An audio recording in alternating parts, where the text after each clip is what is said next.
children, going ahead, we have finished exercise 14.2 and now we have reached exercise 14.3 and then of course 14.4. In two schools in which this chapter 14 has been done, exercise 14.3 and 14.4 नहीं कराई गई है because एक topic है cumulative frequency जो अब delete हो चुका है एंड वो क्यूमुलेटिव फ्रीक्वेंसी वाला topic is required to do these two exercises. Okay, now अगर आपके स्कूल में ये चैप्टर सपोज एकदम स्टार्टिंग में हुआ था मार्च अप्रैल या मई में, तब शायद 14.3 या 14.4 हो सकता है कराया गया हो क्योंकि तब तक शायद डिलीटेड पोर्शन नहीं आया था. सो इसलिए मैं अभी ये 14.3 14.4 नहीं करा रहा हूँ. बट जस्ट इन केस अगर आपका स्कूल कहता है कि भाई नहीं ये बोर्ड में आ रहा है एंड बाकी स्कूल्स भी हैं वो कहते हैं नहीं आ ही रहा है ये, then of course we will do this 14.3 and 14.4. Now I will do one thing, I will finish एक प्रोबेबिलिटी चैप्टर. ये छोटा सा बहुत ही छोटा चैप्टर है, बेसिकली केवल एक एक्सरसाइज करवानी है मुझे इसमें आपको. वो है एक्सरसाइज 15.2 जो ऑप्शनल या एक्स्ट्रा वाली है. 15.1 बहुत सिंपल है, वो आप लोग अपने आप करेंगे. Of course I will explain everything first.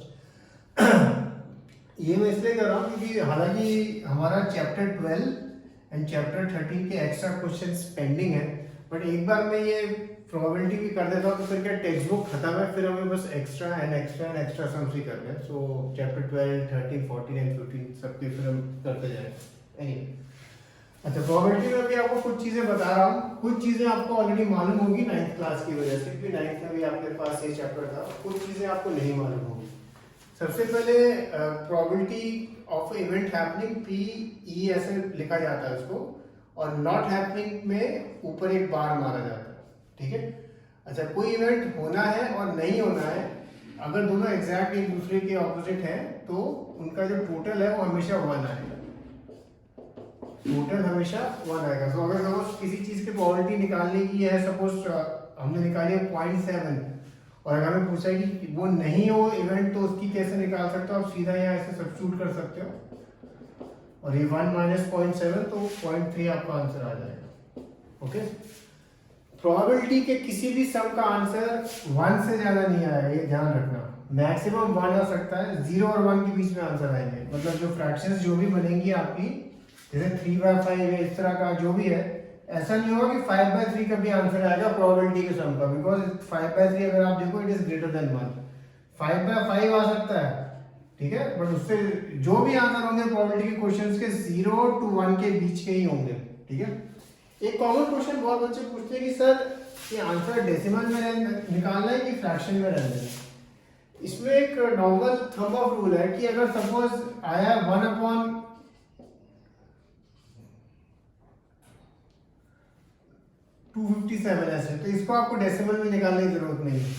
But अगर 1 to 10 तक में आता है, ऐसे 1/9 आता है या इस तरह से आता है, तो आप उसको डेसिमल में निकाल सकते हैं. कई बार बहुत जो इजी वैल्यू होती है, जैसे 1/20 है, ये इजीली निकल जाता है डेसिमल में, तो ये आप निकाल सकते हैं.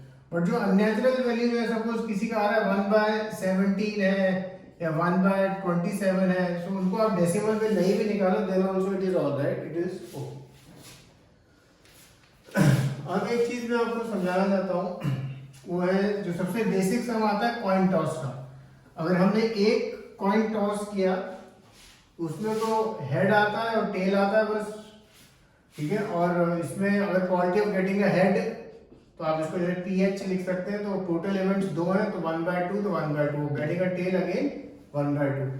अच्छा, अगर 2 coins are toss, then what are the जो हमारा पेरेंट सेट है कह सकते हैं, तो H दोनों में हेड आ सकता है, दोनों में टेल आ सकता है, एक हेड एक टेल आ सकता है, एक टेल एक हेड आ सकता है.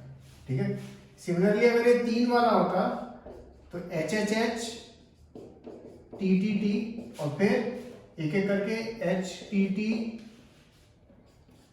THT TTH, और सिमिलरली अब हम 2H के भी लिखेंगे, तो HHT HTH THH. अगर 3 कॉइन साइमल्टेनियसली टॉस्ड हो, तो इसमें आप देखेंगे 4 हो जाते हैं, इसमें 1 2 3 4 5 6 7 8 पॉसिबल आउटकम्स है।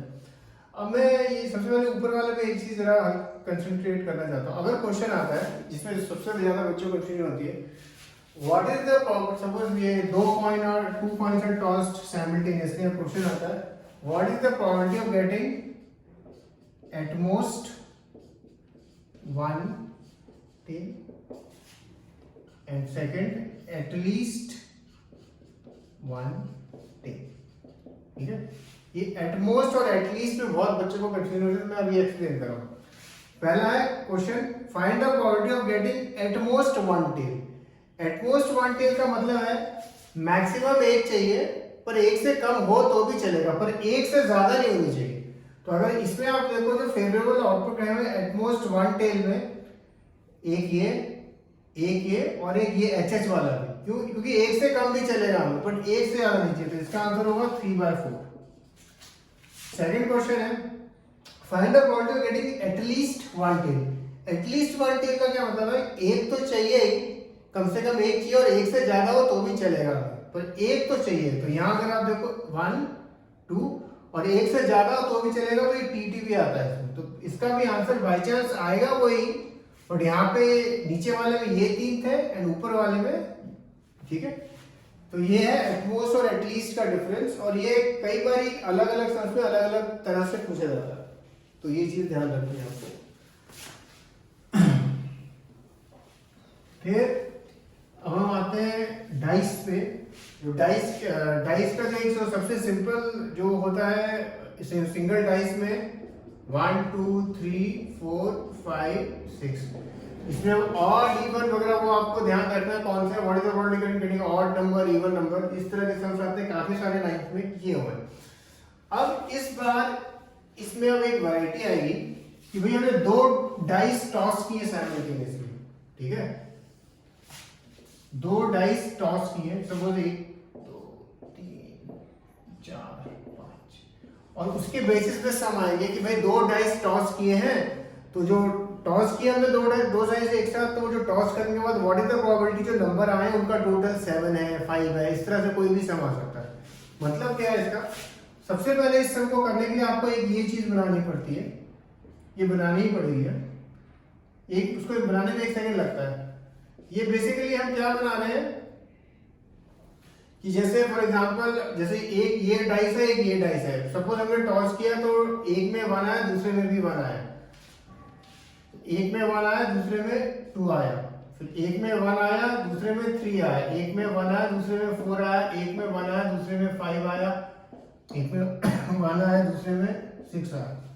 सिमिलरली अब ये लिख लेते हैं, एक में 2 आया एक में 1 आया, एक में 2 आया एक में 2 आया, सिमिलरली एक में 2 आया एक में 3 आया, एक में 2 आया एक में 4 आया, एक में 2 आया एक में 5 आया, एक में 2 आया एक में 6 आया, ऐसे आप लिखते जाएंगे, ठीक है। ऐसे सब ये आपके बेसिकली सारे पॉसिबल आउटकम्स हैं, जो अगर हम 2 कॉइन टॉस करें तो वो हो सकता है, ये सारे पॉसिबल आउटकम्स हैं।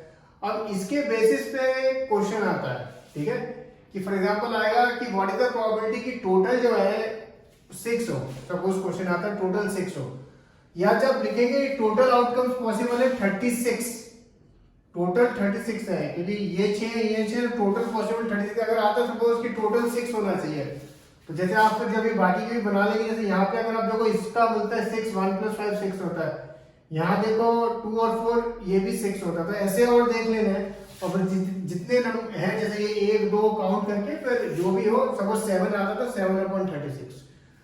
क्वेश्चन आता है व्हाट इज द प्रोबेबिलिटी कि टोटल सपोज 15 है।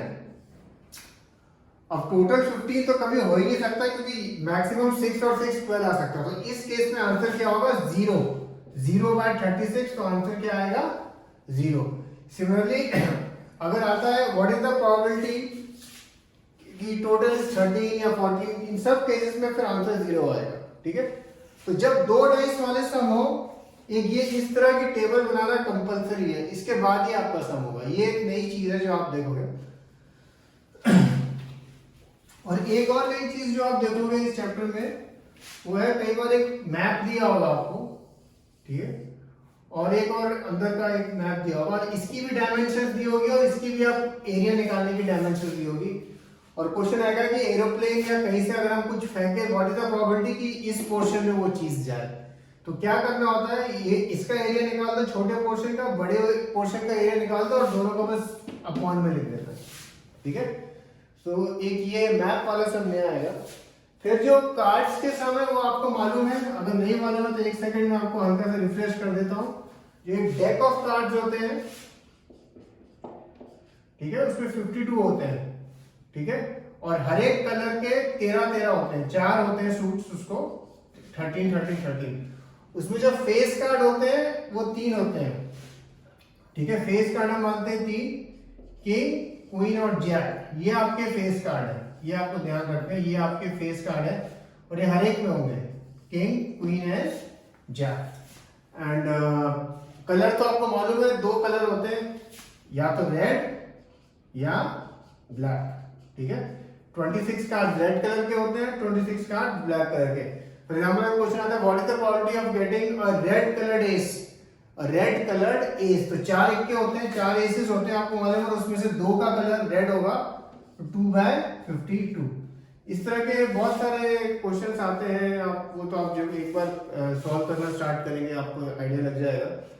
अच्छा, अब जो चीजें हमने अभी डिस्कस करी हैं, इसके बेसिस पे मैं आपको 10 to 12 क्वेश्चंस भेजूंगा, ठीक है। एक छोटी सी फाइल होगी या स्क्रीनशॉट्स होंगे 10 to 12 क्वेश्चंस के। तो एक बार आप उन क्वेश्चंस को ऑनेस्टली ट्राई करना। जब आप वो क्वेश्चंस करेंगे, 10-12 क्वेश्चंस में भेजूंगा, उसमें से ज्यादातर बच्चों के 8 से 10, 1-2 क्वेश्चन छोड़ के 8 से 10 क्वेश्चन हो जाएंगे, ठीक है। जब आप वो क्वेश्चंस कर लो, ठीक है, जब आप वो क्वेश्चंस कर लो, उसके बाद आप टेक्स्ट बुक खोलना। वो क्वेश्चंस जो है, जो मैं आपको भेजने वाला हूं, वो सारे टेक्स्ट बुक के सॉल्व्ड एग्जांपल हैं।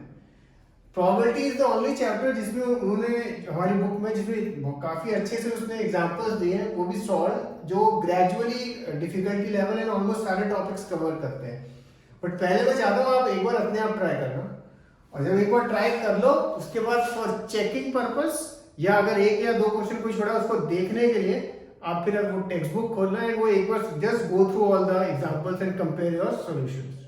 अगर कोई मिस्टेक है तो ठीक करना, अगर सॉल्यूशन आपको समझ नहीं आता आप मुझे मैसेज या फोन ऑफ कोर्स कर सकते हैं। जब ये चीज हो जाएगी, जब ये चीज आपने ऑनेस्टली कर ली, उसके बाद एक्सरसाइज 15.1 अटेम्प्ट करना। एक्सरसाइज 15.1 जब आप देखोगे टेक्स्ट बुक में, it is very simple and very normal. एक बार आप उसके सम्स को जस्ट अटेम्प्ट इट, ओके। जब आप अटेम्प्ट करोगे, आप देखोगे 90 to 95% आपकी ये एक्सरसाइज हो जाएगी, okay. So just do it once and then जो भी इसमें प्रॉब्लम्स है हम देखेंगे। जैसे मैंने कहा, इसके बाद इसमें अगर आप देखोगे इस चैप्टर में एक एक्सरसाइज 15.2 है जो लिखा है ऑप्शनल है।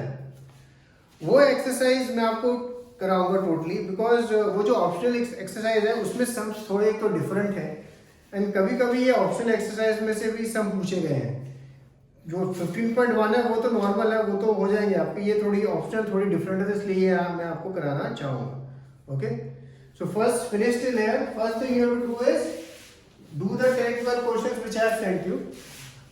फॉर सम रीजन अगर आप ये क्वेश्चंस बिल्कुल ही नहीं कर पाते, आपको बिल्कुल ही समझ नहीं आते, देन डोंट डू 15.1, तो मत करना, ठीक है। पहले ये चीज को ठीक करना टोटली, उसके बाद ही आप 15.1 अटेम्प्ट कर सकते हैं, okay. So finish till here, cheers.